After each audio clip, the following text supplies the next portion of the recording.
بسم اللہ الرحمن الرحیم۔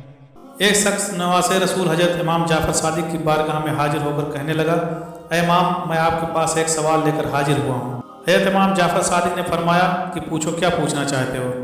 اس شخص نے عرض کی کہ امام، مجھے یہ بتائیے گا کہ الو ہمیشہ پریشان کیوں رہتا ہے؟ یہ ہمیشہ ویران جگہوں پر رہنا کیوں پسند کرتا ہے؟ امام صاحب نے جواب دیا کہ الو ہمیشہ ایسا نہیں تھا، پہلے یہ ویران جگہوں پر نہیں رہتا تھا اور نہ ہی اداس رہتا تھا۔ یہ پرندہ آقا دو جہاں حضرت محمد صلی اللہ تعالی وسلم کی آل سے محبت کرنے والا پرندہ تھا۔ جب سے کربلا کا واقعہ پیش آیا ہے، تب سے اس پرندے نے ویران جگہوں پر رہنا شروع کیا ہے۔ جب الو نے یہ دیکھا کہ میرے جد امجد حضرت امام حسین رضی اللہ تعالیٰ عنہ اپنے قافلے کے ساتھ میدان کربلا میں تشریف فرما ہے، تو یہ پرندہ 9 محرم کی رات کو میدان کربلا کے میدان میں پہنچ گیا۔ وہاں پہنچ کر اس پرندے نے امام حسین رضی اللہ تعالیٰ عنہ سے عرض کیا، اے نواس رسول، آپ رضی اللہ تعالیٰ عنہ مجھے حکم کریں تو میں ابھی الوؤں کی فوج لے کر آ جاتا ہوں اور ہم آپ کے ساتھ مل کر لڑیں گے۔ الو کی بات سن کر امام حسین رضی اللہ تعالیٰ عنہ نے الو کو کہا کہ اے پرندے، یہاں میدان کربلا میں جو کچھ کل ہونے والا ہے، آپ اس واقعے کو ساری زندگی نہیں بھول پاؤ گے۔ تم سے یہ واقعہ برداشت نہیں ہوگا، تم یہاں سے چلے جاؤ۔ میں اللہ کی رضا پر راضی ہوں۔ حضرت امام حسین رضی اللہ تعالیٰ عنہ کی زبان مبارک سے یہ الفاظ سن کر الو بہت ہی پریشان ہو گیا۔ پرندے نے امام حسین رضی اللہ تعالیٰ عنہ سے بار بار یہ ضد کی کہ میں یہاں سے نہیں جاؤں گا۔ الو کے بار بار ضد کرنے پر مولا حسین رضی اللہ تعالیٰ عنہ نے اس الو کو بھی میدان کربلا میں رکنے کی اجازت دے دی۔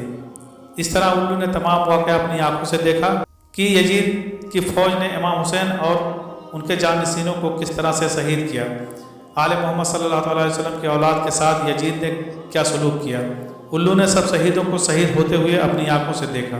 جب شہیدوں اور حضرت امام حسین رضی اللہ تعالیٰ عنہ کے سر مبارک کو بدن سے جدا ہوتے ہوئے دیکھا، حضرت محمد صلی اللہ علیہ وسلم کی آل پر یزیدی فوج کا ظلم اپنی آنکھوں سے دیکھا تھا۔ کس طرح سے امام حسین رضی اللہ تعالیٰ عنہ نے سر مبارک کو بدن سے جدا کیا، کس طرح سے انہوں نے امام حسین رضی اللہ تعالیٰ عنہ کے جسم مبارک کو اذیتیں دی۔ جب یہ سب کچھ ہو رہا تھا تو الو یہ سب کچھ دیکھ رہا تھا۔ یہ سب واقعہ دیکھنے کے بعد الو کے دل و دماغ پر انسانوں کے لیے نفرت پیدا ہو گئی۔ الو نے یہ واقعہ آ کر اپنے تمام خاندان کو سنایا۔ اس دن کے بعد الو کے دل میں انسانوں کے لیے نفرت کے سوا کچھ نہیں رہا۔ یہی وجہ ہے کہ الو نے اپنے آپ کو انسان سے دور کر لیا، جہاں پر انسان اس کو دیکھ بھی نہیں سکتا۔ الو حضرت محمد صلی اللہ علیہ وسلم کی آل سے بہت ہی محبت کرنے والا پرندہ ہے، لیکن لوگ اس پرندے کو منحوس سمجھتے ہیں۔ آج کل لوگوں کا یہ خیال ہے کہ اگر ہمارے گھر کے آس پاس بھی الو بول دے تو ہم پر کوئی نہ کوئی مصیبت آ جائے گی۔ اگر الو کسی کے چھت پر بول دے تو اس کے ڈر سے اپنا گھر بار ہی چھوڑ دیتے ہیں کہ ہمارے گھر کے اوپر الو آ کر بیٹھ گیا ہے، ہمارے گھر کو کوئی آفت آ گرے گی۔ میرے دوستو، الو کو منحوس کہنا جاہلانہ سوچ ہے۔ الو کے بولنے سے نہ تو آپ کے گھر میں کوئی آفت آتی ہے اور نہ ہی کوئی پریشانی آتی ہے۔ یہ تو بیچارہ معصوم پرندہ ہے، اس کے بولنے یا نہ بولنے سے انسانی زندگی پر کوئی فرق نہیں پڑتا۔ اس لیے دوستو، آپ اس جاہلانہ سوچ سے ہمیشہ بچ کر رہیں۔ پیارے دوستو، ہم آپ کو الو کی ایسی باتوں کے بارے میں بتاتے ہیں جس کو آپ پڑھ کر حیران ہو جاؤ گے کہ دنیا میں الو کی 510 اقسام ہیں، لیکن الو کو خاص طور پر 2 قبیلوں میں ہی تقسیم کیا گیا ہے۔ نمبر 1 بارم الو، نمبر 2 تریو الو۔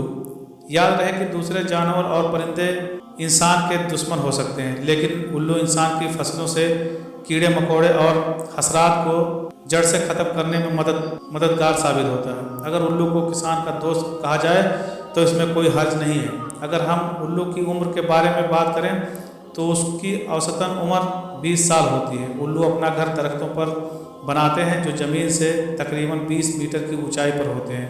اس کے علاوہ الو ویران جگہوں اور کنوؤں میں بھی اپنا بسیرا بناتے ہیں۔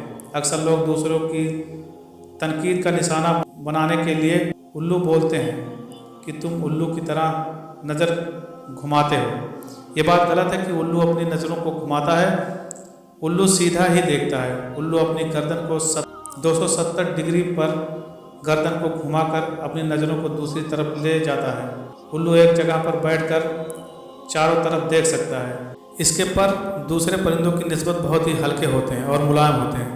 جب الو اڑا ہے تو اس کے اڑنے کی